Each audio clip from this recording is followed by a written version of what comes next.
Assalamu alaikum everyone, welcome back to my channel and welcome back to another lifestyle vlog. আশা করছি আপনারা সবাই ভালো আছেন। আলহামদুলিল্লাহ আমরাও ভালো আছি। তো আজকে আরেকটি নতুন ভিডিওতে আপনাদের সবাইকে ওয়েলকাম করছি। আশা করছি আমার আজকের ভিডিওটিও আপনাদের ভালো লাগবে। তো আমার আজকের এই ভিডিওটিতে হচ্ছে বৃহস্পতিবার রাত থেকে শুরু করে শুক্রবার দিন দুপুর পর্যন্ত যা যা করলাম, কি রান্না করলাম সেই নিয়েই থাকছে ভিডিওটি। তো এখানে দেখা গেছে শীত যেহেতু পড়েই গিয়েছে, তো শীতের আসল মজা যেটা পিঠাপুলিতে, তো সেটা না খেলে তো আর শীতের পরিপূর্ণতা হয় না। তো দেখা গেছে মোটামুটি সব ধরনের পিঠা খাওয়া হয়েছে, তো দুধের পিঠাটা এখন পর্যন্ত খাওয়া হয়নি। আর আমার হাজব্যান্ড, বাচ্চারা ওরা সবাই এই যে দুধ চিতইটা খুব বেশি পছন্দ করে। তো এটা হচ্ছে বৃহস্পতিবার রাত্রে, শুক্রবার দিন সকালের নাস্তার জন্য আমি হচ্ছে প্রিপারেশন নিচ্ছি। তো এখানে আমি এক চুলায় হচ্ছে দুধ জাল করে নিচ্ছি, আর এক পাশে হচ্ছে গুড় জাল করে নিচ্ছি। তো আমি এভাবে আসলে আলাদা আলাদা করে জাল করে দেন হচ্ছে আগে পিঠাটা হচ্ছে গুড়ে ভিজিয়ে নিই। এক্ষেত্রে দেখা গেছে অনেক সময় না যে দুধটা গরম দুধের মধ্যে আর কি গুড় দেওয়ার সাথে সাথে অনেক সময় দুধটা নষ্ট হয়ে যায়। তো এই তো আমি ওদিকে প্রিপারেশন নিচ্ছি। এখানে হচ্ছে আমার ছোটো মেয়ে তার টিচারের কাছে পড়ছে, আর আমার বড় মেয়ে হচ্ছে বসে বসে কম্পিউটার দেখছে। তো আমি এদিকে হচ্ছে রান্নাঘরের কাজগুলো করে নিচ্ছি। আর পিঠা ভেজানোর জন্য আমার হাজব্যান্ডকে আর কি বলে দিয়েছি অফিস থেকে আসার সময় বাইরে থেকে পিঠা নিয়ে আসার জন্য। তো এর মধ্যে আমার হাজব্যান্ড অফিস থেকে চলে এসেছে, আর এই যে দুধে ভেজানোর জন্য যে পিঠাগুলো নিয়ে এসেছে। তো আমি এখন প্রসেসিংটা শুরু করি। তো আমি তো আগে থেকে এই যে গুড়টা জাল করে রেখেছিলাম, তো এখন হচ্ছে চুলাটা জ্বালিয়ে মানে গরম এই গুড়ের শিরার মধ্যে হচ্ছে আগে পিঠাগুলো দিয়ে দিব।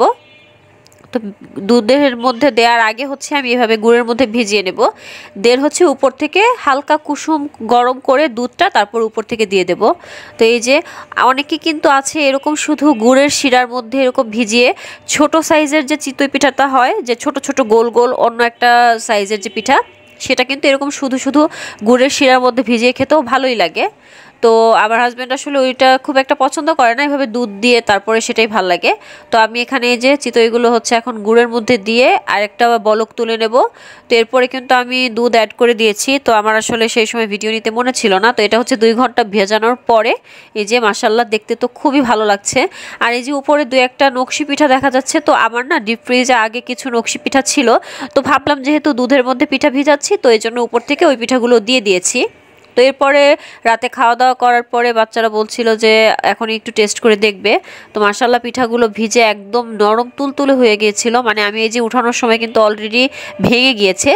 তো এই তো আমি আপনাদেরকে দেখাচ্ছি যে কতটা সফট হয়েছে, আর খেতেও মাশাআল্লাহ ভীষণ মজা হয়েছিল, মিষ্টিটা একদম পারফেক্ট ছিল। তো এরপরে তো হচ্ছে শুক্রবার, এই তো সকালবেলার নাস্তার জন্য তো আমার হাজব্যান্ড আর মেয়েরা হচ্ছে পিঠা খাবে, আর আমার জন্য এখানে আমি 2টা পরোটা আর হচ্ছে শুক্রবার দিন আর কি দুপুরে রান্নার জন্য যে আমি তরকারিটা রান্না করেছি সেখান থেকে একটু তরকারি নিয়ে নিয়েছি। আমি আসলে দেখা গেছে সকালবেলা একদম খালি পেটে ভাবে মিষ্টি খাবারটা খেতে পারি না। তো এরপরে আসলে খাওয়া দাওয়া শেষ করে আমি দুপুরে রান্নাবান্না শেষ করে নিয়েছি। এদিকে আমার কাজের যে হেল্পিং হ্যান্ড খালা, উনিও চলে এসেছে। তো খালা এসে ঘর টোর একদম মুছে পরিষ্কার করে দিয়ে গেছে, আর কিছু কাপড় ছিল সেগুলো ধুয়ে দিয়ে গেছে।